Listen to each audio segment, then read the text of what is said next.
বন্যার পানিতে ডুবে যত মানুষ মারা যান তার চেয়ে অনেক বেশি মানুষ মারা যান পানিবাহিত অসুখের জন্য। এ সময় ময়লা দূষিত পানি পেটে গিয়ে কলেরা, ডায়রিয়া সহ নানা রকম ভয়াবহ অসুখ ছড়ায় এবং সবচেয়ে বেশি আক্রান্ত হয় শিশুরা। এজন্যই বন্যার সময় আমাদের একটা মূল প্রায়োরিটি হচ্ছে মানুষের জন্য বিশুদ্ধ পানির ব্যবস্থা করা এবং প্রচুর পরিমাণে। এর মধ্যে দেশে কমপক্ষে 50 লাখ মানুষ বন্যার কারণে ক্ষতিগ্রস্ত হয়েছেন। একজন মানুষের দৈনিক খাওয়া দাওয়া, পানি পান, পরিষ্কার পরিচ্ছন্নতা ইত্যাদির জন্য গড়ে 15 লিটার পানি প্রয়োজন হয়। তার মানে বুঝতেই পারছেন এই অবস্থায় দেশের বন্যা দুর্গত এলাকায় বিশুদ্ধ পানির চাহিদাটা আসলে কোন পর্যায়ের। সমস্যা হলো বন্যা দুর্গত এলাকায় পানির কোনো অভাব থাকে না, কিন্তু বিশুদ্ধ পানি পাওয়া খুবই দুষ্কর। সেটার কারণ টিউবওয়েল গুলো থাকে পানির তলায় এবং এ সময় পানি ফুটিয়ে খাওয়ার ব্যবস্থা করা সম্ভব হয় না। তাহলে উপায়টা কি, সেটা নিয়ে এই ভিডিও। আশা করি কথাগুলো মনোযোগ দিয়ে শুনবেন, বিশেষ করে আপনারা যারা ত্রাণ কর্মকাণ্ডের সাথে জড়িত আছেন তারা। দুর্যোগ পরিস্থিতিতে পানি বিশুদ্ধ করার সবচেয়ে সহজ এবং নির্ভরযোগ্য উপায় হচ্ছে পানি বিশুদ্ধিকরণ ট্যাবলেট বা ওয়াটার পিউরিফিকেশন ট্যাবলেট। দেশ বিদেশের যে কোনো দুর্যোগে অথবা বন্যার সময় এই ট্যাবলেটগুলো ব্যবহার করেই পানি বিশুদ্ধ করার ব্যবস্থা করা হয়। কিন্তু এখানে একটা গুরুত্বপূর্ণ কথা আছে, বন্যার পানি সাধারণত অত্যন্ত ঘোলা হয়। এই ট্যাবলেটগুলো কিন্তু ঘোলা ময়লা পানিতে ঠিকমতো কাজ করতে পারে না। কাজেই এসব ট্যাবলেট ব্যবহার করার আগে অবশ্যই পানিকে পরিষ্কার করে নিতে হবে। আমরা এর মধ্যে মাঠ থেকে খবর পেয়েছি অনেকে ঘোলা ময়লা পানির মধ্যে সরাসরি ট্যাবলেটটা দিয়ে দিচ্ছেন। এর ফলে কিন্তু পানি নিরাপদ হবে না। আগে পানি থেকে ময়লা সরিয়ে তারপর সেই ট্যাবলেটটা যোগ করতে হবে। তাহলে ঘোলা পানি থেকে ময়লা সরানোর বা পরিষ্কার করার উপায় কি? খুব সহজ। বাজারে ফিটকিরি বলে একটা জিনিস কিনতে পাওয়া যায়। সেই ফিটকিরি গুঁড়ো করে এই ঘোলা পানির মধ্যে মিশিয়ে নিতে হবে। একদম সামান্য, প্রতি লিটার পানিতে 1 চিমটি ফিটকিরির গুঁড়ো দিলেই হবে।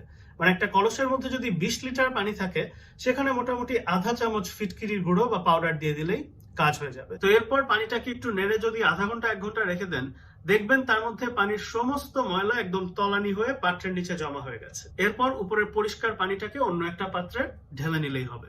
ধরেন কথার কথা আপনার হাতে ফিটকিরি নেই অথবা পানিটা অত বেশি ঘোলা নয়, সেক্ষেত্রে কি করবেন?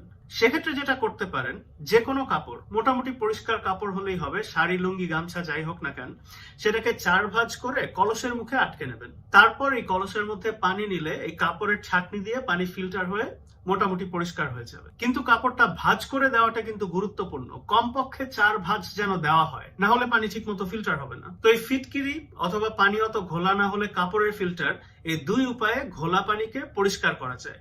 কিন্তু পানি পরিষ্কার চেহারা দেখে কিন্তু খেয়ে ফেলবেন না। এই পানি এখনো বিশুদ্ধ বা নিরাপদ কিছুই হয়নি। পানি চোখে দেখে পরিষ্কার লাগলেও এর মধ্যে অসংখ্য রোগ জীবাণু গিজগিজ করছে। এই পানি পেটে গেলে আপনার বাচ্চার অসুখ হতে পারে। সেজন্যই এই পরিষ্কার পানিকে এবার জীবাণুমুক্ত নিরাপদ করতে হবে, যার জন্য ওই পানি বিশুদ্ধিকরণ ট্যাবলেট বা ওয়াটার পিউরিফিকেশন ট্যাবলেট গুলো দরকার, যেটার কথা ভিডিওর প্রথমে বলছিলাম। বাজারে এরকম বিভিন্ন জাতের ট্যাবলেট পাওয়া যায়। অ্যাকোয়াট্যাব আর হ্যালোট্যাব দুটো উদাহরণ। কতখানি পানিতে কয়টা ট্যাবলেট যোগ করতে হয় সেটা হচ্ছে প্যাকেটের গায়ে লেখা থাকে। যেমন এই 33 মিলিগ্রাম অ্যাকোয়াট্যাব ট্যাবলেটের ক্ষেত্রে 5 লিটারে একটা ট্যাবলেট দিতে হয়।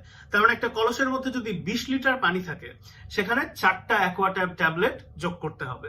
অর্থাৎ 26 টাকার 1 পাতা ট্যাবলেট দিয়ে এই প্রক্রিয়ায় 50 লিটার পানি বিশুদ্ধ করা সম্ভব। তো এই ট্যাবলেট পানিতে যোগ করার পর আধা ঘন্টা অপেক্ষা করবেন। মানে ওষুধটাকে তো কাজ করার একটু সময় দিতে হবে। এই সময়ের মধ্যে এই ট্যাবলেট পানিতে গলে গিয়ে যত রোগ জীবাণু আছে সব মেরে সাফ করে ফেলবে।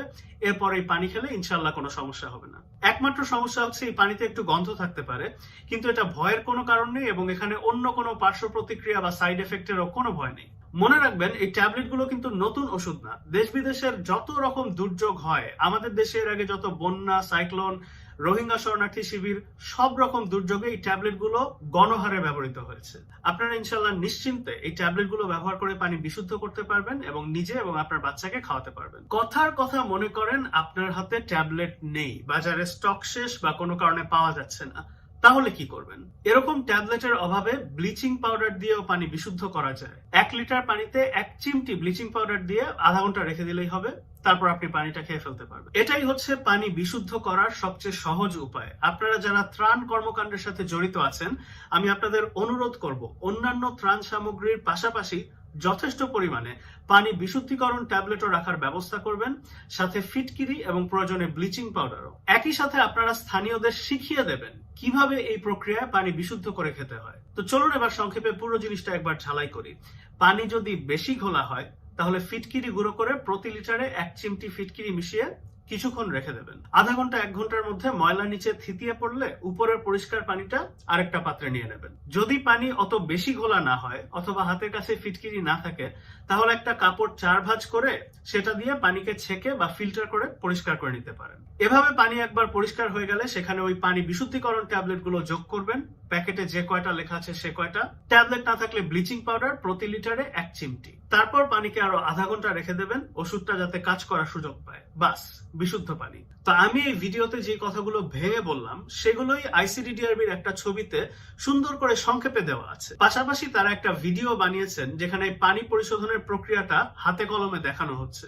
যারা ত্রাণ কর্মকাণ্ডের সাথে জড়িত আছেন আশা করি এই ছবি এবং ভিডিও দেখে নেবেন।